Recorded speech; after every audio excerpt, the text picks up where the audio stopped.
They say family vacations are where memories are made. For me, it was where everything I thought I knew about my life unraveled like a cheap beach towel in the wind. We were in Destin, Florida. A quiet little rental by the water, white sand, turquoise waves, the kind of place I used to dream about when James and I were scraping by in our early 20s.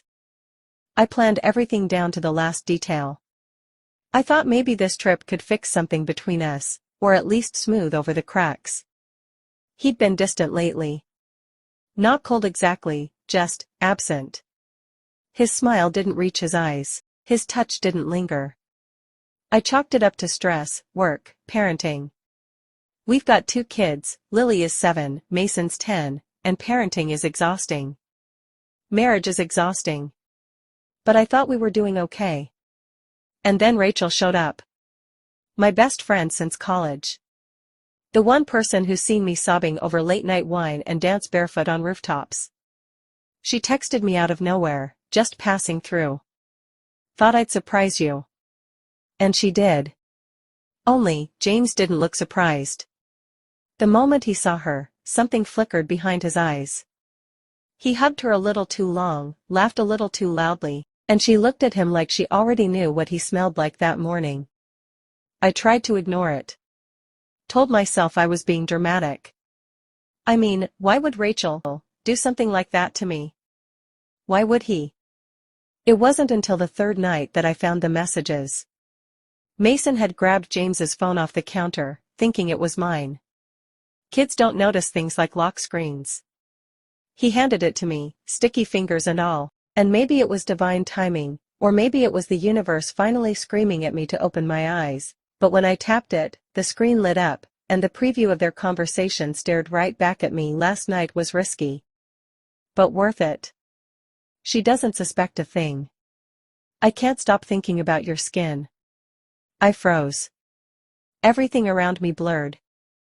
I didn't even feel the phone slip from my hand until I heard it hit the floor. My stomach dropped through the soles of my feet, and I stood there in the kitchen while the rest of the house buzzed with vacation laughter and the sound of my children playing outside.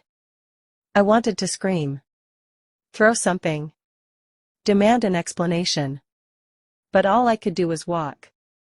I stepped outside and watched Lily and Mason building sandcastles, their giggles floating on the breeze like nothing in the world was wrong. And maybe for them, nothing was. Not yet. That night, we sat around the fire pit like we were still a family. James draped his arm around my shoulders. Rachel toasted marshmallows like she didn't just set fire to the last 10 years of my life. I smiled. I nodded. I played the part. But something inside me shifted. I knew, in that moment, I'd never look at either of them the same way again. I wasn't going to break. I wasn't going to beg or fight or cry in front of them. But I was going to remember this feeling, the silence, the heat, the ash settling in my chest. I didn't break when I read those messages. I didn't throw the phone or wake him up to scream into his face. I just stood there in that cheap little kitchen, the Florida breeze whispering through the window, and realized I was staring at the corpse of my marriage. It had died long before that message, long before this trip. I'd just been the last one to smell the rot. Something inside me went still. Not cold exactly, just quiet. The kind of quiet that comes before the storm. Let them laugh. Let them toast marshmallows and whisper behind my back like cowards. I was going to burn their whole little secret world to the ground, but I would do it with a smile. While James lay beside me at night, breathing easy like the devil doesn't dream, I stared at the ceiling and plotted. Step 1, gather ammunition. I started small. I used his fingerprint to unlock his phone while he slept. He'd been careless, lazy. That same smug comfort he must have felt every time he touched her. I forwarded everything. Screenshots of texts, hotel confirmations, emails. Pictures, ones I didn't want to see but forced myself to keep. Evidence. All of it. I created a private cloud folder under a fake name and saved it across multiple backups. And Rachel? She'd been sloppy too. She used the same email she shared with me for a shared photo album. Dumb mistake. I found vacation selfies I wasn't in. A hotel mirror with James's watch on the sink behind her. A reflection in the sunglasses she didn't crop right. Rookie. Step 2, build my escape. I opened a bank account under my maiden name. Got a P.O. box. Reached out to a lawyer I used to help with babysitting back in the day, kind, sharp, and discreet. She didn't ask questions. She just nodded. Tell me what you want, she said. I told her I wanted custody, silence, and a future without ever having to look into that man's eyes again. I also wanted revenge. Step 3, lull them into comfort. I played it sweet. Kissed James goodnight. Hugged Rachel goodbye when she left a day early. Told her we'd plan a girls' trip soon. She smiled like I was still that naive little wife who thought friendship was sacred. James seemed lighter after she left. Touched me more. Joked about how we needed more trips like this. I smiled. Laughed even. He had no idea the countdown had started. The last lie he'd ever tell me had already left his mouth. When we got home, I waited.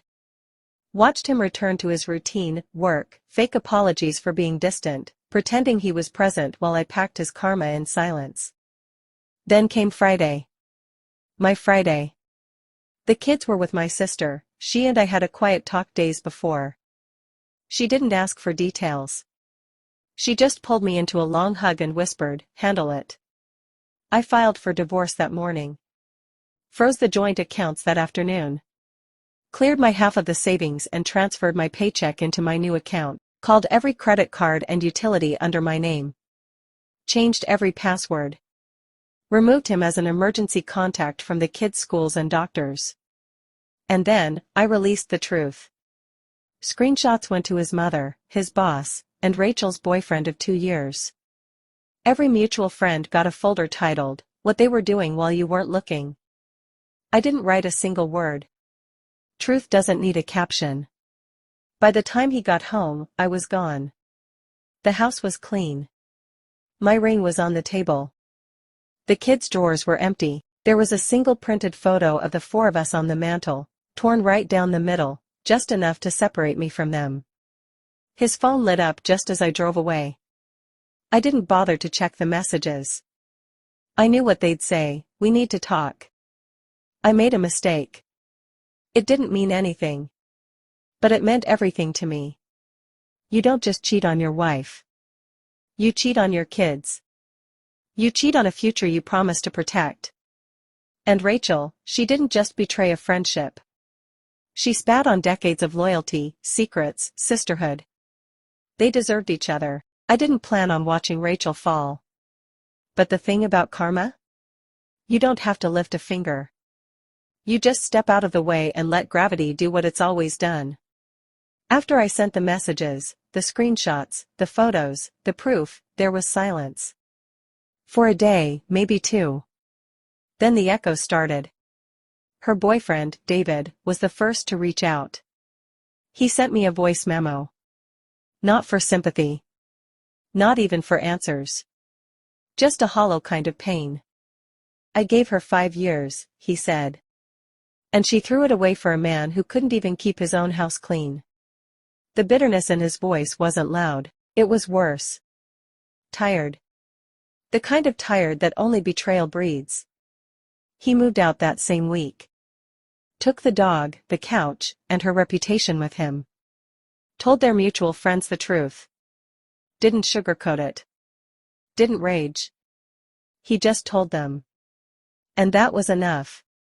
Rachel always prided herself on being the reliable one, the one who knew better. She hosted brunches, wore matching loungewear, gave unsolicited advice about parenting despite never having children of her own. But after the truth came out, the invites stopped. Her social circle, once wide and performatively perfect, began to shrink. First, it was little things. Her usual go-to group chat dried up. A bridesmaid position got re-evaluated. She wasn't tagged in photos anymore. Then came the public unraveling. Someone, I don't know who, I'll never admit if it was me, left an anonymous tip to her company's HR. It wasn't false. Just a copy of some workplace emails between her and James. Flotation masked as project coordination. The company had a strict policy on inappropriate personal relationships, especially ones involving someone else's spouse. She wasn't fired. Not officially. But she was reassigned.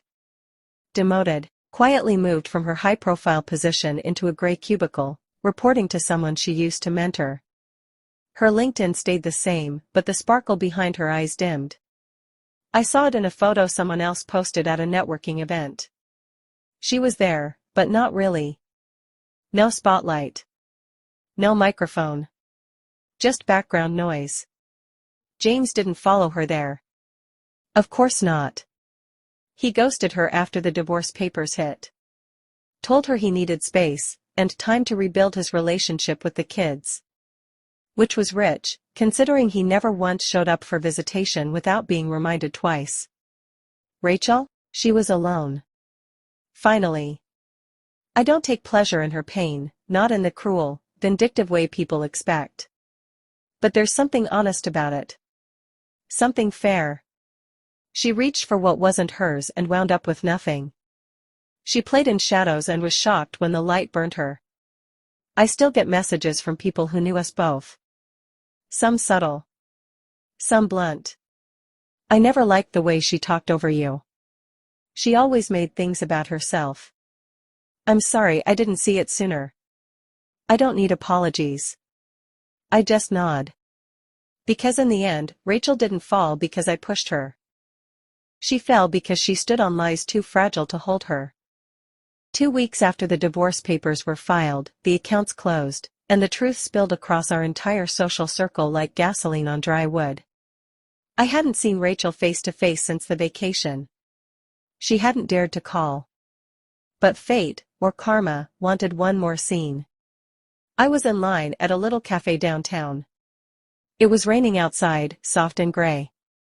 I'd just dropped the kids off at school, and for the first time in weeks, I felt light.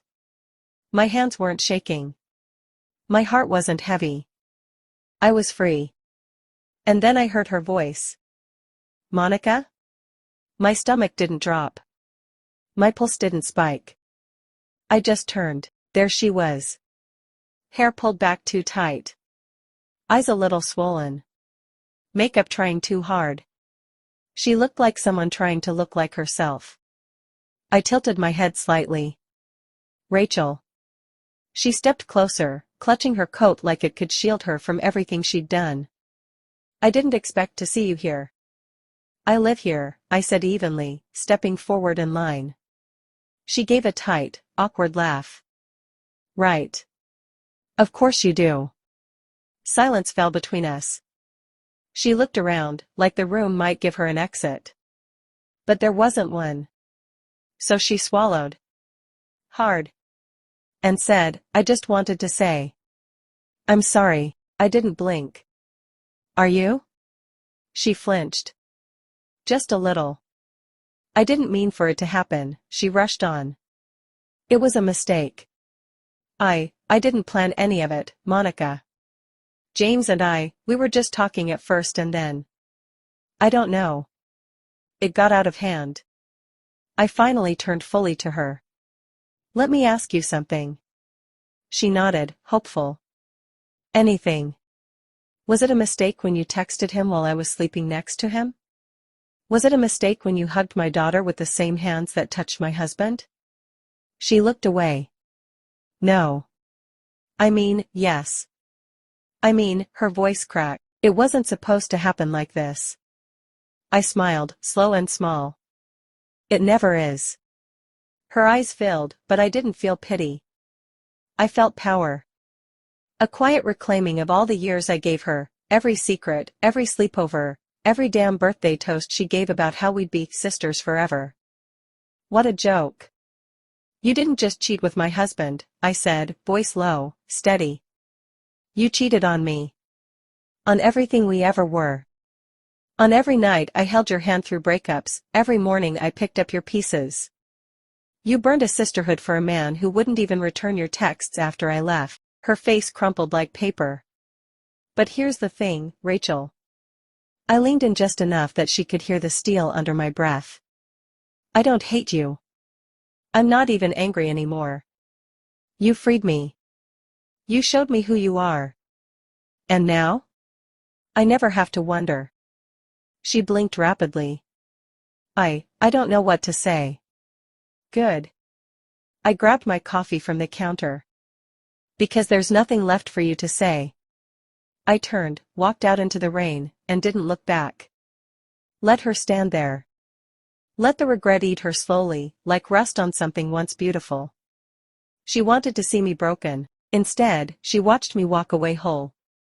The first call came the night the kids were with my sister. The house was quiet.